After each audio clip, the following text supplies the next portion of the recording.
Hello दोस्तों, नमस्कार। आप देख रहे हैं पैशन परमेश्वर यूट्यूब चैनल और आज हम बात करेंगे इनकम सोर्स के बारे में।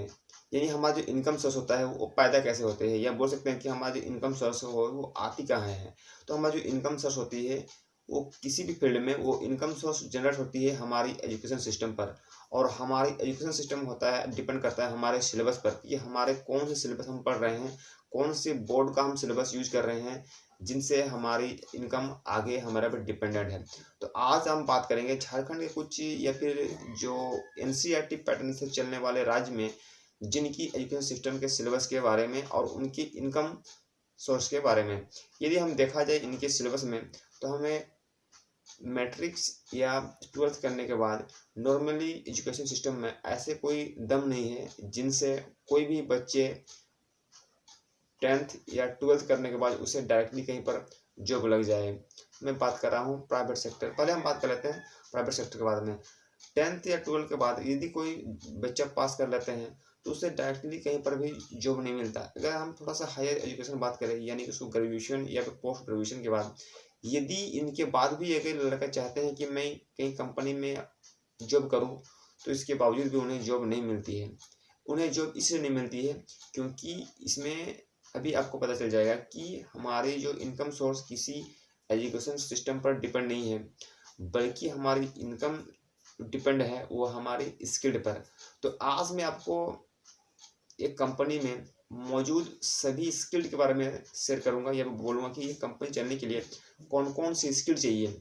यदि वो स्किल नहीं है तो देखिएगा आपकी जो कैटेगरीज है वो डायरेक्टली किसी कॉन्ट्रैक्टर के अंडर में आ जाती है, और जिसके पास वो स्किल होती है वो किसी कंपनी का एम्प्लॉय बनता है या फिर हाई पेइंग स्किल में वो काम करता है।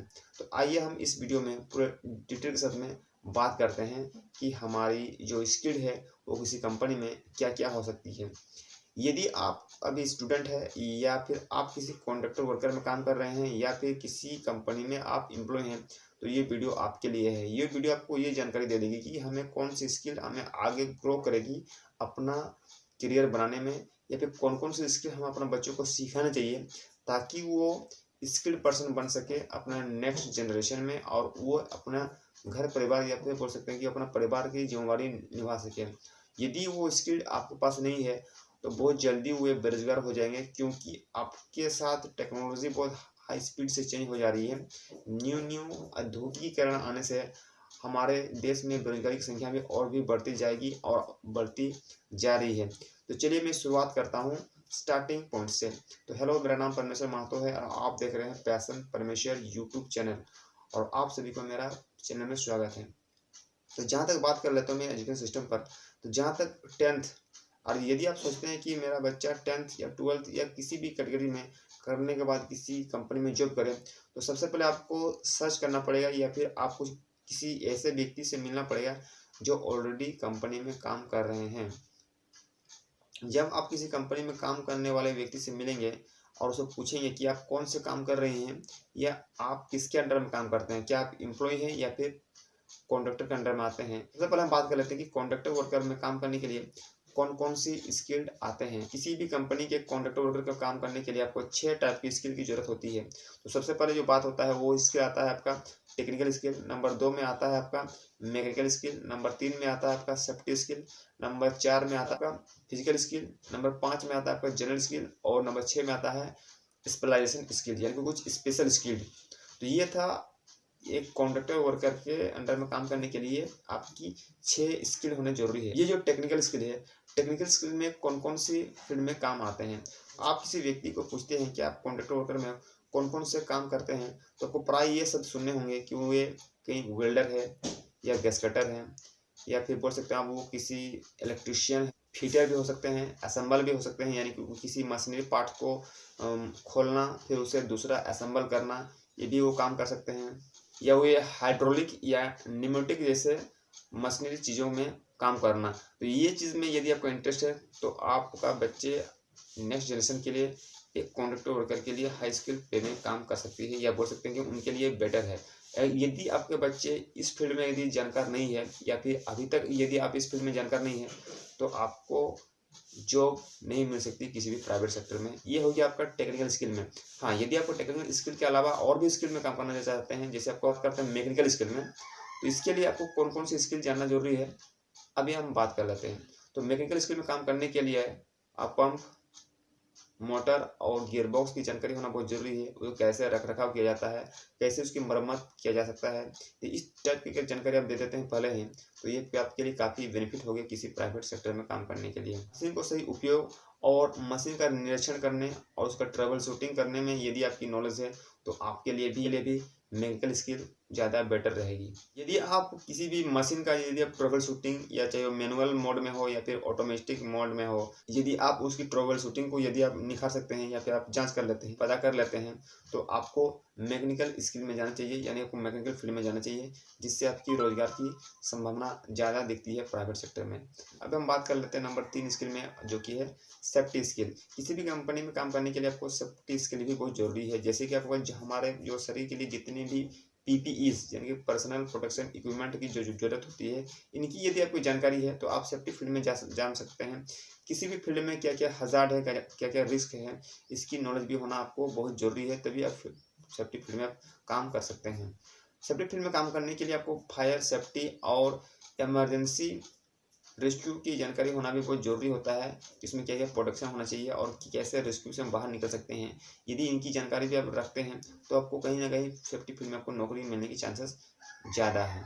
इसके साथ आपको ये भी ध्यान रखना पड़ेगा कि हाई टेम्परेचर या फिर हाई टेम्परेचर एरिया में या फिर हैवी मशीन के साथ में कैसे हम अपना शरीर को रख रखाव कर सकते हैं, या फिर बोल सकते हैं हम मशीन की हम रख रखाव कर सकते हैं या देख रेख कर सकते हैं। इसकी जो नॉलेज भी यदि है, तो आपको सेफ्टी स्किल में जाना चाहिए, यानी कि सेफ्टी फील्ड में आप काम कर सकते हैं। नंबर 4 में है आपका फिजिकल स्किल्ड। फिजिकल स्किल एक ऐसा स्किल होते हैं जहाँ पर हम भारी सामान को ढोते हैं या भारी सामान को हम उठाते हैं और एक जगह से दूसरे स्थान तक शिफ्ट करते हैं। यदि आपके साथ में ऐसा मैंने शारीरिक कैपेसिटीज है, या बोल सकते हैं कि शारीरिक क्षमता है कि आप भारी सामान को लोड सकते हैं, तो इसके लिए आपको फिजिकल स्किल की जरूरत होती है। यानी बोल सकते हैं आपके पास फिजिकल स्किल है और फिजिकल स्किल के कैटेगरी में आप जॉब कर सकते हैं।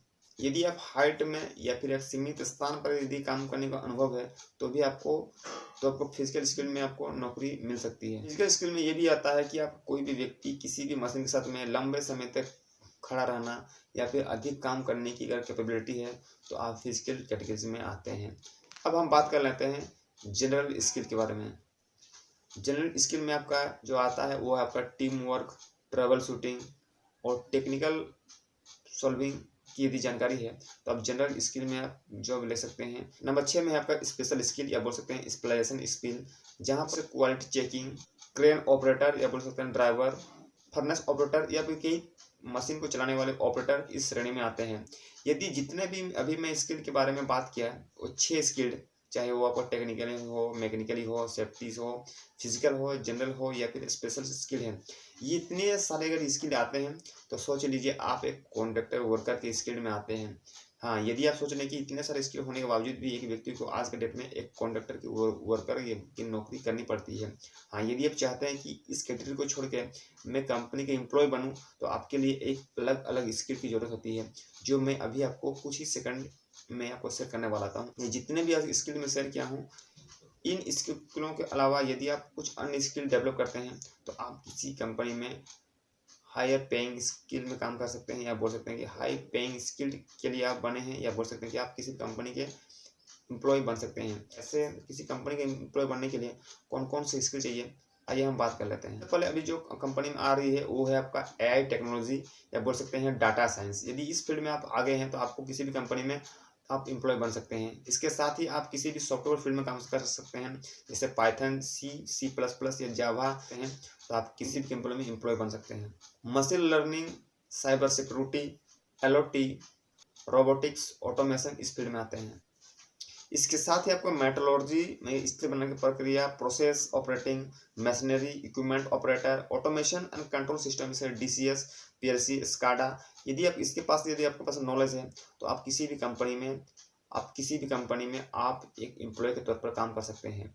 और यदि आप ये स्किल नहीं सीखते हैं, तो आपकी बायोडाटा में कुछ कमी रहेगी, और आपको ये जितने भी मैंने अभी बात किए हैं, AI टेक्नोलॉजी हो, चाहे आपका सॉफ्टवेयर डेवलपमेंट हो या फिर कोई एप्स डेवलपमेंट हो, ऑटोमेशन हो या फिर आपको रोबोटिक्स, मशीन लर्निंग, ये जितने भी टेक्निकल स्काडा पीएलसी जितने भी स्किल है, ये स्किल पहले डेवलप कीजिए, तभी आप किसी कंपनी में एक एम्प्लॉय के तौर पर काम कर सकते हैं।